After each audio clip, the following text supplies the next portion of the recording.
আসসালামাইকুম। আজকে আমরা দেখব অনার্স তৃতীয় বর্ষের গণিত বিভাগের নিউমেরিক্যাল অ্যানালাইসিসের ষষ্ঠ অধ্যায়, যেখানে একটা মেথড হচ্ছে গজ এলিমিনেশন মেথড। এর সাহায্যে সমীকরণের সমাধান বের করতে হয়। তাহলে আজকে আমরা একটা অঙ্ক দেখবো এখান থেকে।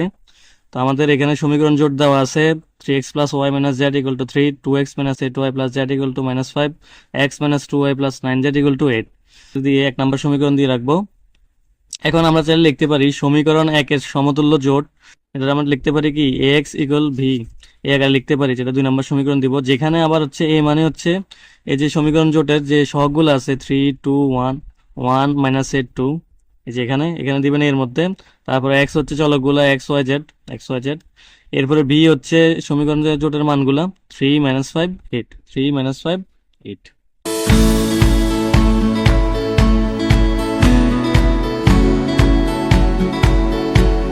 এখন লিখলাম সমীকরণ জোটের বর্ধিত ম্যাট্রিক্স। তাহলে এর মান হচ্ছে এখানে কত 3, 1, -1, 2, -8, 1, 1, -2, 9। এখন বর্ধিত ম্যাট্রিক্স হিসাবে এখানে বির মানটা অ্যাড করে দেবো হচ্ছে 3, -5, তারপর হচ্ছে 8। এখন আমাদের প্রথম কাজ হচ্ছে এই যে ওয়ান এর প্রথম উপাদানটাকে 1 বানাইতে হবে। তাহলে এখানে আছে 3, তাহলে এটা যদি আমি 1 বানাইতে চাই, তাহলে আমি যদি রো 1 এর 3 দিয়ে ভাগ করে দিই, তাহলে তো এটা 1 হয়ে যাবে। বাকিগুলো যাই হোক, তাহলে আমার প্রথমটা হচ্ছে 1 হওয়া দরকার। তাহলে আমি লিখতে পারি,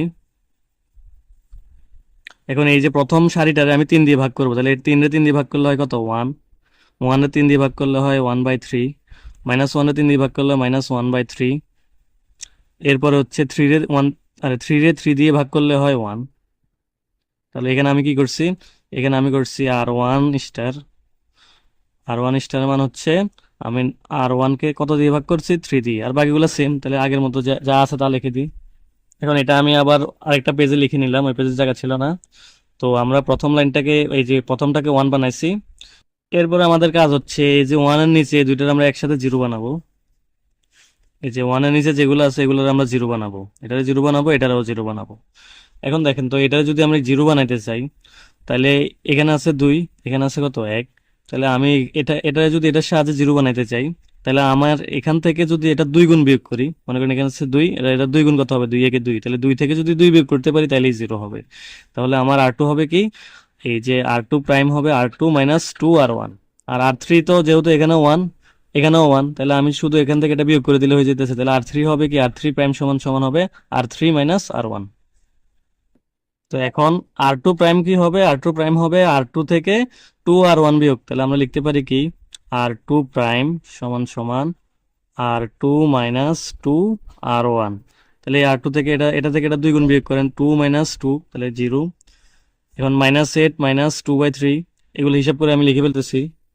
এরপরে আর3 হচ্ছে কি, আর3 প্রাইম কি, আর3 প্রাইম হচ্ছে আর3 মাইনাস আর1। তাহলে আমরা আর3 প্রাইম কিভাবে লিখবো, আর3 প্রাইম হচ্ছে আর3 মাইনাস আর1, কারণ 1 থেকে 1 বিয়োগ করলে তো 0 হয়, তাহলে এটা হবে 0। বা এগুলো আমরা এখান থেকে এটা বিয়োগ করে লিখতেছি এখানে, তো আমরা লিখে নিলাম। এরপরে আমাদের কাজ হচ্ছে এবার 2 নম্বর সারিতে এই যে 2 নম্বর মানটা যা যা আছে, কি আছে এখানে -26/3। এখন এটাকে আবার 1 বানাইতে হবে প্রথমবারের মতো। এখন এটাকে 1 বানাইতে হইলে এখানে যে উপাদানটা আছে আমরা ওইটা দিয়ে ভাগ দিয়ে দিব। তাহলে আমরা আর2 কে ভাগ দিব কি, আর2 প্রাইম হবে আর2 ভাগ -26/3। তাহলে এখন এখানে আর2 প্রাইম কি লিখবো, আমরা আর2 প্রাইম লিখবো, আর2 প্রাইম সমান সমান আর2 কে আমরা কি দিয়ে ভাগ করবো, এখানে যে উপাদানটা আছে ওইটা দিয়ে -26/3। তাহলে আমরা লিখবো -26/3। এটা দিয়ে আমরা ভাগ করলে এটা 1 হয়ে যাবে, আর এটা তো 0 0 রইলো। আর বাকিগুলো মানগুলো লিখি আমরা ক্যালকুলেশন করে। তো আমরা এটা লিখলাম। এবার এখানে হচ্ছে 2 নম্বর সারিতে আমাদের এখানে হচ্ছে 1 আছে। এবার এই 1 এর নিচে আমাদেরকে 0 আনতে হবে, আমাদের এখানে 0 আনতে হবে। তাহলে আমরা ভেবে দেখেন তো, এখানে যদি 0 আনতে হয় আমরা কাজ করবো আর2 এর সাথে আর3-র।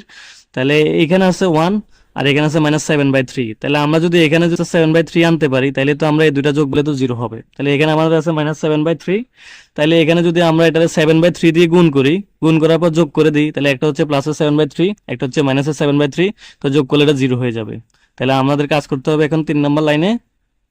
তো আমরা কি করব, আমরা আর3 প্রাইম বার করব কিভাবে, আর3 প্রাইম হবে আর3 এর সাথে যদি আমরা আর2-র 7/3 গুণ যোগ করতে পারি, তাইলে এটা 0 হয়ে যাবে। তাহলে আমরা লিখতে পারি আর3 প্রাইম সমান সমান আর3 প্লাস 7/3 আর2। তো আমাদের কি হবে তাইলে, এখন এটা হচ্ছে 0, এটার সাথে যদি 7/3 গুণ করি, 0 0ই থাকবে, এই দুটা যোগ বিয়োগ করলে 0 0ই থাকে। এরপরে এটা হচ্ছে -7/3, এটার সাথে যদি 7/3 গুণ করি, এটা হবে 7/3, তাহলে এই দুটো যোগ করলে হয়ে যায় 0। এখানেও সেম করবেন, 28/3 এটার সাথে এখানে কত 7/3 গুণ করে এই দুটো যোগ করবেন। তো আমি ক্যালকুলেটর না থাকার কারণে হাতের কাছে আমি এগুলা ক্যালকুলেশন করে একবার মান বসাই দিতেছি। তো আমরা মানটা বসাই দিলাম। এখানেও সেম নিয়ম, এখানে এই যে R3 এটা, তারপর হচ্ছে R3 মানে নতুন R3 বার করতে হলে এই যে এখানে আমাদের R3 ছিল, R3 এর সাথে আমরা এখানে 7/3 গুণ করে যোগ করবো, তো যে মানটা আসবে এখানে বসাবো। এই সবগুলো একই নিয়ম। এখন এরপরে আমাদের এখানে 1 আসছে, এখানে 1 আসছে, এবার এখানেও 1 আনতে হবে। তো এখানে 1 আনতে হলে আমরা কি করব, আমরা বলছি যে ও যদি এই যে কোনো জায়গায় যদি 1 আনতে হয়, তাহলে এখানে যে মানটা আছে ওই মানটা দিয়ে ভাগ দিয়ে দিতে হবে। তাহলে আমরা R3 এর ভাগ দিব কত, 693/78 দিয়ে এই লাইনটা ভাগ করে দিব R3। তো আমরা লিখি R3 প্রাইম। তো R3 প্রাইম হবে কি, এই যে R3 কে আমরা ভাগ করব 693/78 দিয়ে। তো লিখি 693/78। তো এটা এটা যদি আমরা এটা দিয়ে ভাগ করি, তো এটা 0ই থাকবে, এটা দিয়ে ভাগ করলে এটা 0 থাকবে। এখন এই 693/78 যদি 693/78 দিয়ে ভাগ করি 1 হয়, এখানেও সেম, তাহলে এখানেও কত হবে, 1 হবে। তো আমাদের টার্গেট ছিল হচ্ছে যে প্রধান কর্ণের ভুক্তিগুলো 1 বানাতে হবে, তো আমাদের সবগুলো 1 হয়ে গেছে, এই যে 1। সুতরাং আমরা লিখলাম রূপান্তরিত জোট। তো ওই খাতায় আর জায়গা না থাকে আমি এখানে লিখতেছি। এগুলো হচ্ছে সহগের মান, এক্স এর সহগ, ওয়াই সহগ, জেড এর সহগ হচ্ছে মান। তাহলে আমরা লিখবো কি, প্রথমে হচ্ছে এটা হচ্ছে এক্স, তারপর হচ্ছে প্লাস 1/3y -1/3z, এটার মান কত, 1। এরপর 2 নাম্বার, এখানে এক্স এর মান নাই, 1 আছে, তার মানে ওয়াই। এরপর -5/26, এটা হচ্ছে জেড এর সহগ, তাহলে জেড সমান সমান এখানে হচ্ছে 21/26। এরপর 3 নাম্বার, এখানে এক্সও নাই, ওয়াই সহগ নাই, এখানে জেড আছে শুধু, তাহলে জেড সমান সমান এখানে হচ্ছে 1। তাহলে আমাদের এখানে জেড এর মান ডিরেক্ট দেওয়াই আছে। এখন এই জেড এর মান আমরা উপরে বসাই দিলে আমাদের ওয়াই এর মান আসবে, এরপর ওয়াই আর জেড এর মান একদম 1 নম্বরে বসাই দিলে এক্স এর মান চলে আসবে। তাহলে আমরা এটা সমাধান করি। তাহলে এখানে হচ্ছে সুতরাং জেড ইকুয়াল টু 1, জেড এর মান চলে আসছে। এবার আমরা 2 নম্বরে ওয়াই -5/26 ইন্টু এই যে জেড, জেডের জায়গায় আমরা মান বসাবো কত, 1, তাহলে লিখলাম 1 সমান সমান 21/26। এখন ওয়াই, এই যে 5/26 1 এর সাথে গুণ করলে এটাই থাকে, তাহলে হচ্ছে মাইনাস, এখানে ওই পাশে চলে গেলে হয়ে যাবে প্লাস। তাহলে এখানে কি আছে, 21/26 প্লাস 5/26। এখন এটা যদি আমরা লসাগু করি, তাহলে 26, 21 আর 5 যোগ করলে কত হয়, 26ই হয়ে যায়। তাহলে এটা কাটা গিয়ে কত থাকে, 1। তাহলে আমাদের ওয়াই এর মানও 1, জেড এর মানও 1। এখন আমরা এই যে এটা 1 নম্বর সমীকরণে বসে এক্স এর মানটা বের করবো। তাহলে লিখি, সুতরাং এক্স প্লাস 1/3 ওয়াই। এখন এখানে ওয়াই দেওয়া আছে, ওয়াই এর মান কত আমরা বের করছি 1, তাহলে লিখি ইন্টু 1। এরপর আছে কি, এরপর আছে হচ্ছে -1/3z, আমরা লিখি -1/3 ইন্টু জেড এর মানও কত, 1, আমরা লিখি 1। আর এটা সমান সমান কত ছিল, 1 ছিল, আমরা লিখি 1। এখন এগুলো হিসাব করি, এক্স প্লাস এটার সাথে গুণ দিলে 1/3 মাইনাস এটার সাথে গুণ দিলে 1/3 সমান সমান 1। এখানে 1/3 প্লাস 1/3 মাইনাস এটা কাটা যায়, তার মানে সুতরাং এক্স এর মান কত চলে আসে, এক্স এর মান চলে আসে 1। তাহলে আমাদের সমীকরণ জোটের সমাধান কি, এক্স কমা ওয়াই কমা জেড, এটার মান হচ্ছে তিনটার মানে 1, 1, 1, এটাই হচ্ছে আনসার।